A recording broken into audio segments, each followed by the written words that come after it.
Okay, thank you all for being so patient to wait for us to get started. We're going to look at some of our current three-dimensional spatial data from the Nucleus Accumbens. Now, first question, most people here will know what the Nucleus Accumbens is based on the fact we're at SFN. But the interest to us is the fact that this is an area of the brain that is a major hotspot for addiction. So in terms of sequencing, everyone here I bet is very, very familiar with your single cell or single nuclei sequencing. And the way that this normally works is you have your brain slice and you would punch out the area that's important to you depending on your region of interest. This then allows you to create these diagrams, which we know as U-maps. And the idea here is basically that the cells in your region of interest are represented in this U-map space. For the Nucleus Accumbens, this means that we have a range of different neurons, such as your medium spinies, your D1, D2, D3. Your D1 and D2s you can pull apart into striosome and matrix. Your D3s are up in the top corner here, slightly less pulled apart than your D1 and D2s. And you also have interneurons, which are, most of them are GABAergic, but you have other populations in there too, such as CHAP positive, NOS1 positive, and whatnot. You also have glutamatergic neurons. Now, these technologies, it's not only neurons that you can pick up your non-neuronal subtypes. And for that, we can see we have astrocytes, endothelial cells, glia, and your oligodendrocyte type cells, such as your precursors and your standard oligodendrocytes. A huge issue here, but is I want everyone to kind of just look around quickly. None of us exist in these weird blob-like spaces. So it's kind of like, why are we trying to do spatial biology or sequencing biology? We need to have the spatial context. That's why we want to have spatial biology in our research projects. So essentially, like I said, UMAP space, none of us exist in this space. Yes, it's fantastic that we can look at the transcriptional diversity in these cell populations, but we do not have any anatomical context, which is a huge problem because you can't look at cell-to-cell relationships if you don't have that anatomical context feature. Spatial transcriptomics has come a long way, and actually what this is here is this is a xenium slice.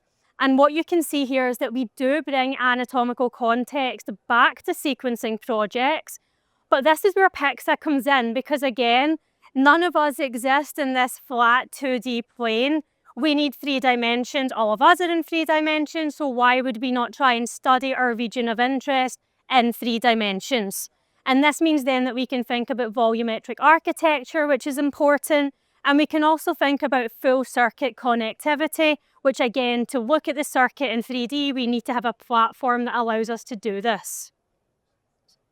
So for this is where the Stellaromics team have brought PIXA into play.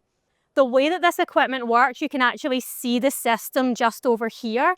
And basically you would have your area of interest that's embedded in these small wells. And it's attached in place, and it's important that it's attached in place because this is how we actually preserve that 3D orientation of the tissue. At this point, the tissue then undergoes snail probe hybridization and ligation. And this basically means that the mRNAs become fluorescently tagged within the tissue.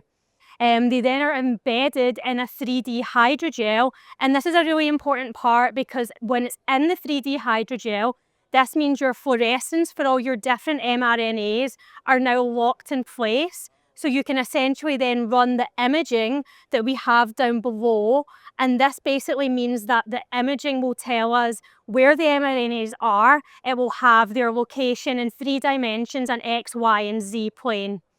And the processing is carried out on the instrument, and what you have at the other side for your data analysis is your typical cell by gene matrix. So you can look at your cells and understand, hey, in that cell, where exactly are my transcripts and 3D orientation. So what did I do with this in terms of the Nucleus Accumbens? This is the area of the brain that you would find the Accumbens. And you can see here, this is the first time that I'm going to show you what it actually means to look at the data in 3D essentially. Now it's really cool the fact that you don't just get, like your area of interest for the Nucleus Accumbens is around here, But I want you to kind of observe the fact that that's not all you get. You actually have a lot of output from the equipment where you're looking at the corpus callosum and the dorsal striatum, as well as some of the cortex that you can see, which actually is really impressive when you compare it to other technologies such as your xenium, visium and whatnot. So what can we do when we start to look at it in Pixel Studio? Now, Pixel Studio is the platform that allows us to essentially explore what we've generated in 3D. And you can see here, this is where we start to move through the tissue. And I can't lie, I was really tempted at this point to have something like flying through, because it is very satisfying to look at it and see how your cells really come to life. Your cells here are in different colours, and the way that we identify which cell is which population is obviously based on the transcripts. And you can see here, it's pretty cool just how far down you can actually zoom through. However, let's take that to the 3D level. And 3D means that we can essentially flip the tissue up onto its side, and at this point again we can begin to move through, and you're starting to look at the cell populations within the accumbens, and you're starting to understand how do they interact in 3D planes. This is more meaningful than, say, your xenium, visium, and it's purely because you have that 3D level of organization that you cannot hit in other technologies. Here what you see is, this is me showing you the transcripts. So basically the small coloured dots within the larger circles, that's essentially individual transcripts, and you can obviously colour code them based on the gene of interest that you're looking at. So what did I try and do with it? Because I'm like, this is awesome, I have wonderful pictures. What do I do with this computationally to try and understand our region of interest?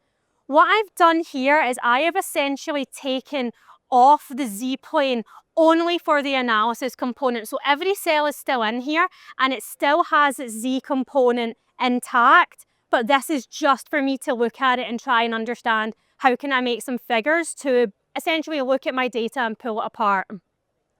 We have your standard UMAP, and it's really interesting to see that the neurons that you would expect to have in the nucleus accumbens that I found in my chromium data set, they're still there. You have your D1s and D2s, and also your interneurons, some chat positive, and your NOS1, SST, and NPYs.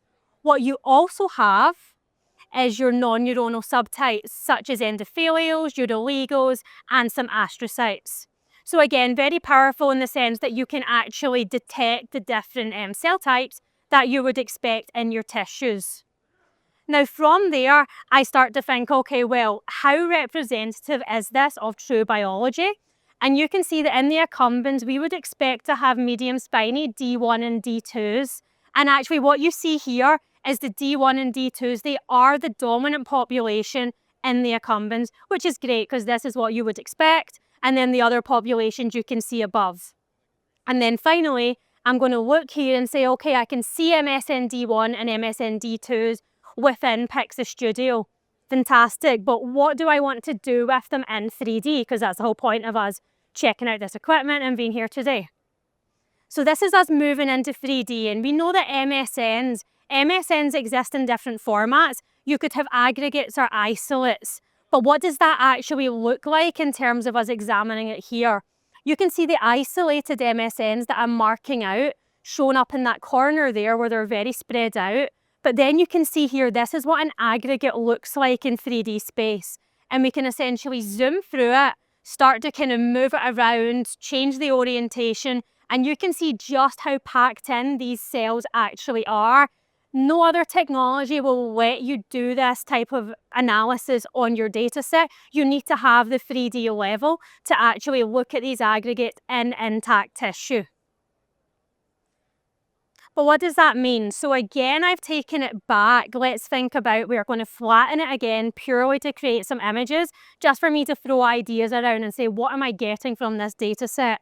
We have our MSN D1s and D2s, and my immediate reaction was, well, that aggregate status, how do I quantify that? What you can do is you can take all your D1s and all your D2s, and I started to think about, what does it mean in terms of their nearest neighbour? How close are they to other D1s and D2s?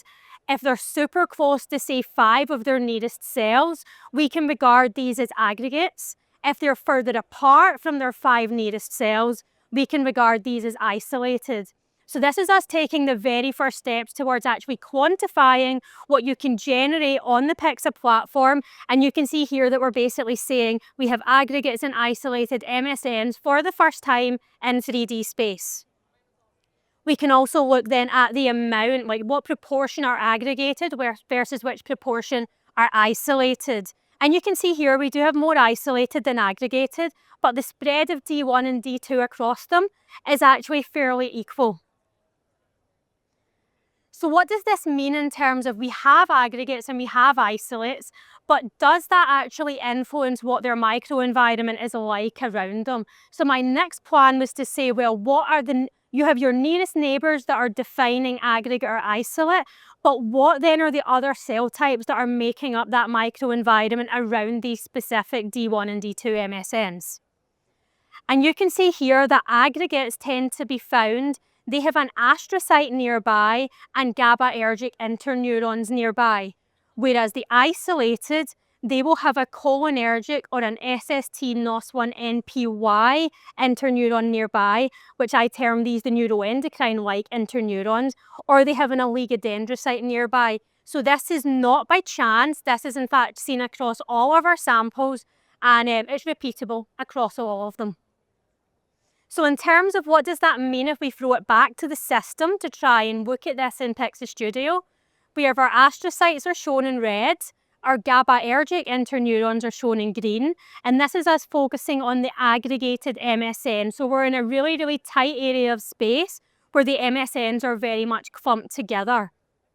And what you can see here is if we start to move through the tissue, you have these clump areas with the orange and the yellow MSNs, where you can actually see the astrocytes and the GABAergic interneurons.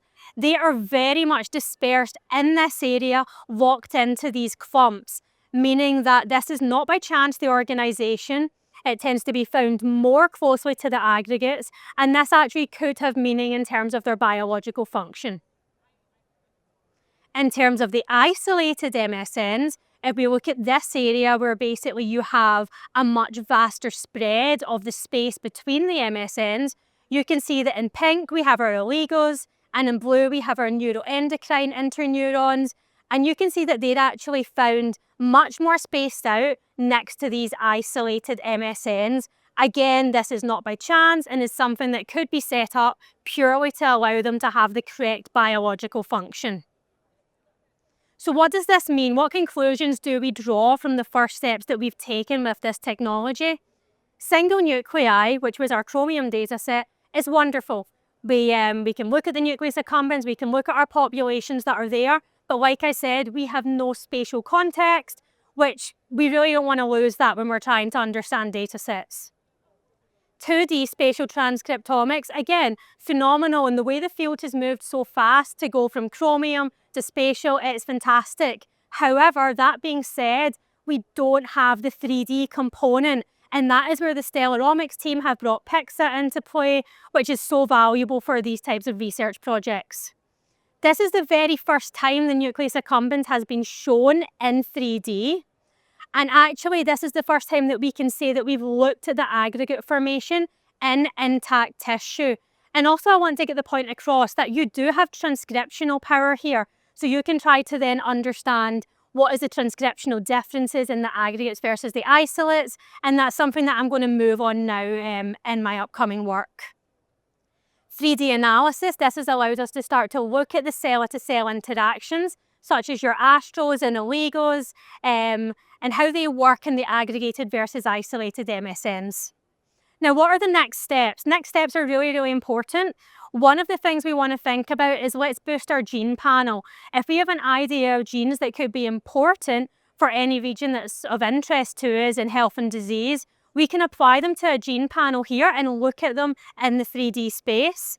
We can also boost our sample coverage. So right now I've only ran this on 3 samples. I want to increase this, but I'm very confident that the data is going to stand up because I saw the same patterns across of all my samples. It was very robust. And then finally, what I intend to do, because our interest is in addiction, I want to take oxycodone exposed tissue and I want to run that and try and understand what differences do we see in the medium spiny population, which is actually a population that is very vulnerable to oxycodone-treated patients, tissue, models, whatever you're looking at.